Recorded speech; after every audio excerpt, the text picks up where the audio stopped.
It's Monday, and that so happens to be the day that I like to talk about monsters. Hello, everybody. I am Jeff Arbuckle, and this is Monster Mondays presented to you by Film Seizure.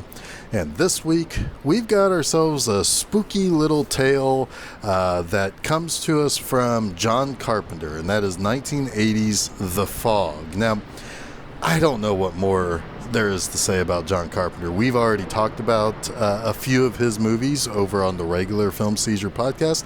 We've talked about Halloween. We've talked about In the Mouth of Madness. We've talked about Christine. Simply put, John Carpenter is kind of one of those people that through his works, particularly in the 70s and 80s, you can argue a little bit that he's a little spotty in the 90s, but certainly his stuff in the 70s and 80s almost make him above reproach when it comes to talking about horror and like horror auteurs. This is a guy who was more than just a director. He could write. He was a good producer. He could do his own music. He can there's just about everything that you can do on a film. John Carpenter knew how to do it, and he was very singular in his approach to things and how he kind of created things and his vision, if you will. And that's basically what we have here. However, he's not one who ignores influences. In particular, The Fog kind of comes from a few different places of influence. First and foremost, there was a movie called the Trollenberg Terror, which was in 1958, whereas the monsters were kind of hiding in clouds. He kind of took that as an inspiration. This was also inspired by a trip to England that he took with his producer, co-writer, and at that point in time his girlfriend, Deborah Hill, when they were overseas promoting Assault on Precinct 13. He was kind of he was visiting Stonehenge, and they could see this fog bank off in the distance, and it was really, really creepy to them. So he was kind of putting those pieces together. Also, it should mention that there's something that he does in The Fog, which is also done in Assault on Precinct 13, in which he has the bad guys, or the in this case it's the resurrected dead of this shipwreck, who just kind of stand off into the distance. They don't move. They're just kind of forming a wall almost. It's a really striking kind of horror image. It's something that when I see it, it kind of brings up like almost primal like fear in me. But one other thing that he was kind of taking inspiration from was a story that was from the early 1800s that took place in Southern California, where there was a ship that was purposely wrecked by a town so that the town could essentially plunder the treasure that was on the boat to essentially protect their land, or to keep, to pay, their fees to the Lord, or to the, to the crown or whatever. But so it's kind of taking all of those ideas and mixing it into like this really, really spooky and atmospheric ghost story. In this movie, he cast his then wife, Adrienne Barbeau. This was her first actual feature film. She had been in stuff in the 70s on TV. She was the daughter to Maude on the show Maude. She was in Carpenter's TV movie Somebody's Watching Me. So she was kind of really kind of breaking out into film for the very first time. Now, of course, in the first half of the 80s, Adrienne Barbeau made a ton of movies, and we talked a little bit about her way back in one of the earliest episodes of Monster Mondays when I talked about Swamp Thing. In this also is Tom Atkins. Now, Tom Atkins is somebody that John Carpenter's worked with again with Escape from New York. Of course, he was the lead in Halloween 3, Season of the Witch, which Carpenter produced and kind of helped out a little bit in the story side of things as well. Of course, there's Jamie Lee Curtis. What more there is to say about her, I don't know, but she was the breakout star of Halloween. And her mother, Janet Leigh, is in this as well. And you also have Hal Holbrook. Now, Atkins, Holbrook, and Barbeau would also all appear later in Creepshow a couple of years later. So these are people that John Carpenter worked with, that people recognize, that these are things that really is kind of an all-star cast when it comes to early 80s horror. There are a lot of references in this too. There are characters named after certain either real life people or horror references. There's a character that's named Dan O'Bannon. He was the co-writer of Carpenter's 1974 film Dark Star. Of course, Dan O'Bannon also wrote Alien and a bunch of other stuff as well. Nick Castle was another character in this, that he's named after the actor who ultimately played Michael Myers in the first Halloween. You have a character named Tommy Wallace. Of course, Tommy Wallace has done all sorts of stuff with Carpenter over the years. He was an art director. He was an editor. He was a stuntman at times. He's all over Carpenter's stuff.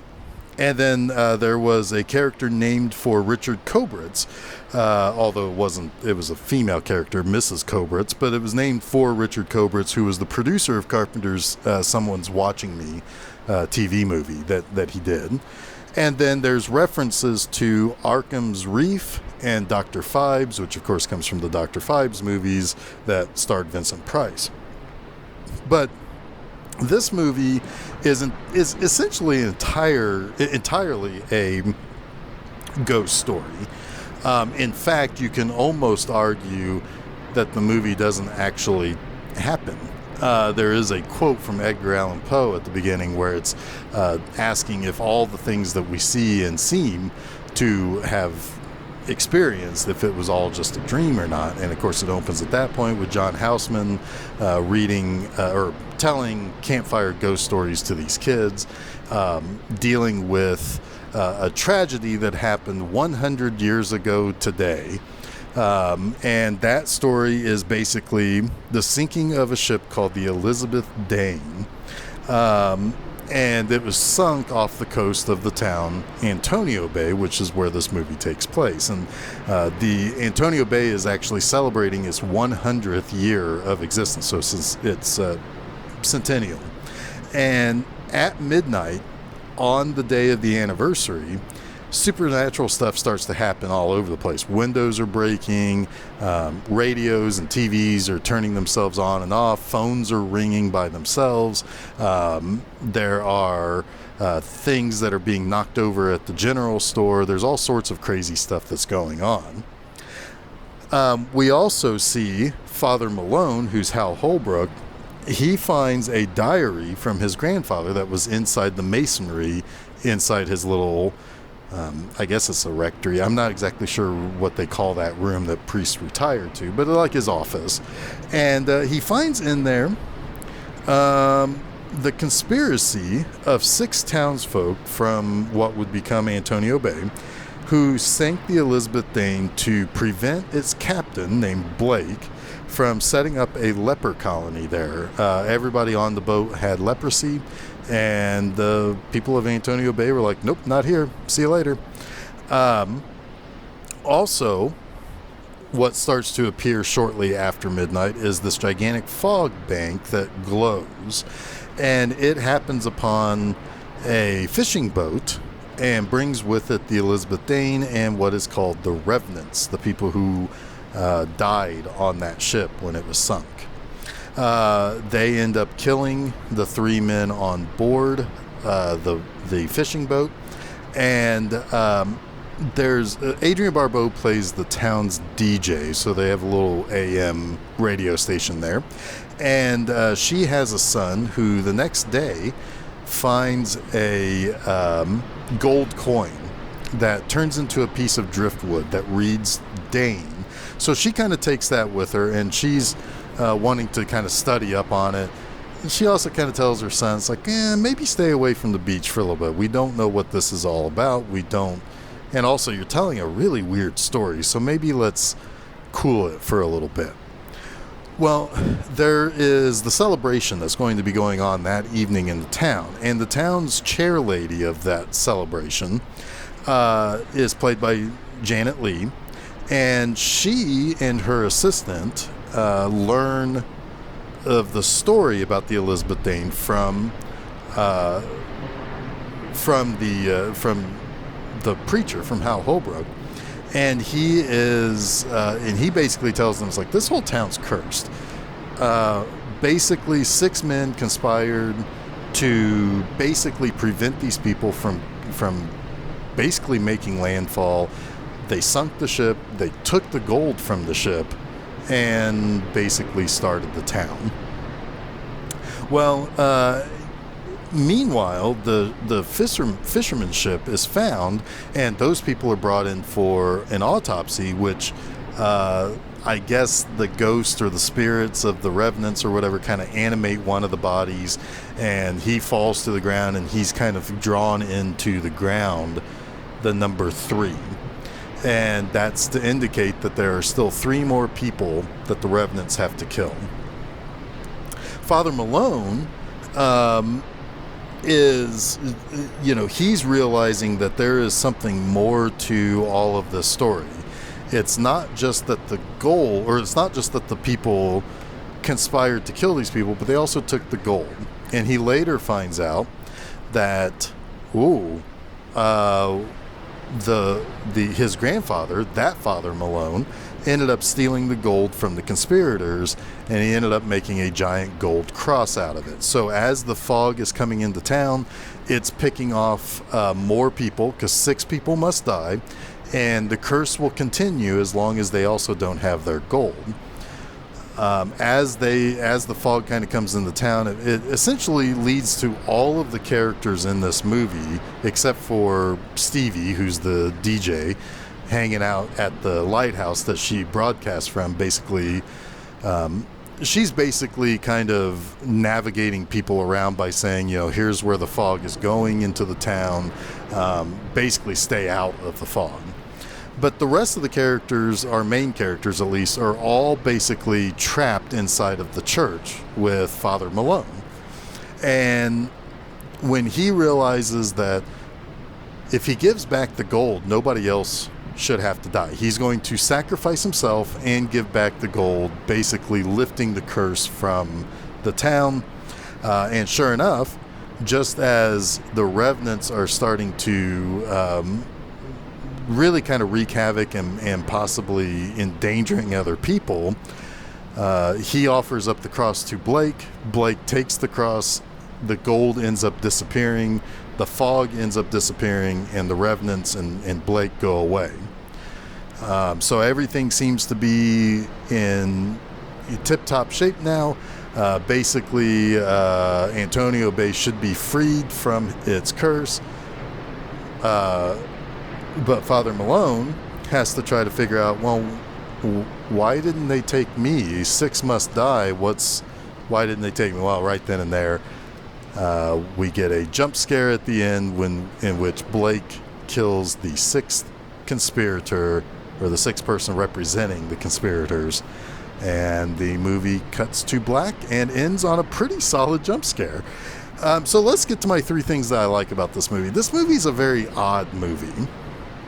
First and foremost, I'm going to say that it's really, I understand why this movie did not get received very well by critics. It actually did quite well at the box office. It made about 20 times more than it cost. So it did really, really well at the box office, but critics didn't care much for it. And I can kind of understand why. There's a really good central idea here that really does not stretch out to a whole movie. In fact, Carpenter had to go back and kind of do some extra work with the movie to make it work, in his opinion. As he was kind of watching an early cut of the movie, he thought it was terrible. I wouldn't go so far as to ever say that about this movie, because the one thing that this movie does do are my first two likes. The first one being you've got this small town with terrible secrets about its founding. And it's kind of interesting because one thing that I've learned as I've kind of gotten older is that history isn't necessarily made up of great people. There are a lot of circumstances in which something great comes out of something really bad happening, or people having to make exceptionally tough decisions. And it's sometimes hard to defend some of those people or some of those actions. And history is littered with a lot of this stuff. There are very few things that you hear about that is a very large world-changing historical moment that comes entirely from goodwill, without there being anybody who has to sacrifice anything or anybody forcing people to sacrifice something. And that's what you kind of have here, right? You have this really nice town, and this beautiful coastal town, but 100 years ago they killed people. 6 people decided to kill an entire boat of people who just wanted to land and set up a leper colony and kind of have their own freedom. And that's a terrible, terrible thing. And it makes for this really interesting backdrop. And that leads directly into my number 2 like, which is the atmosphere of this movie. Holy cow. This movie takes place in April, which, how about that? So is this episode. But it takes place in April, but it feels so much like a Halloween movie. You've got this rolling fog. You've got these ghost stories. You've got these kids on a camping trip with this old man telling ghost stories. And all this is one big giant ghost story. And it is so atmospheric from the scenes with the fog, with the monsters in the fog, or when things are serene and nice. It is a gorgeous movie in a gorgeous setting with a really creepy vibe behind that. And it also doesn't hurt that you also have that John Carpenter score that gets turned into an electronic score that is really just kind of ramping up that tension and making your skin crawl really throughout the course of this movie. It's incredibly well shot. It's incredibly atmospheric. The tone is just perfect for a Halloween viewing, or just whenever you want to kind of cuddle up on the couch under a blanket and just watch something spooky. It's perfect. And then thirdly, I've kind of talked about this, where you have this kind of all-star cast, if you will. Most of these people were very new to movies, except for Hal Holbrook and Janet Leigh. And, it was a lot of these people who were either right at the start of their careers or they were character actors or something like that. But you have these really, really interesting dynamics, because what you're seeing is you're seeing a real town, is what it feels like. You've got people who are a little strange. You've got people who are well-meaning. You've got busybodies. I mean, Janet Leigh's character, and how she works with her assistant, who's played by Nancy Loomis, who was in a lot of Carpenter's movies, particularly his early movies. You just see this really, it almost feels real, and all of these actors kind of create this town, and it's I don't know if it's John Carpenter being a particularly great director with actors, or if it's just that he had the knack for picking the right actors. But from Jamie Lee Curtis to her relationship with Tom Atkins, you have Hal Holbrook being this kind of drunk priest who's kind of broken by the things he's found out about the town. You've got Adrienne Barbeau, who's kind of this who's really kind of the leader of this cast, and she's the newest actress to be in a movie of the bunch.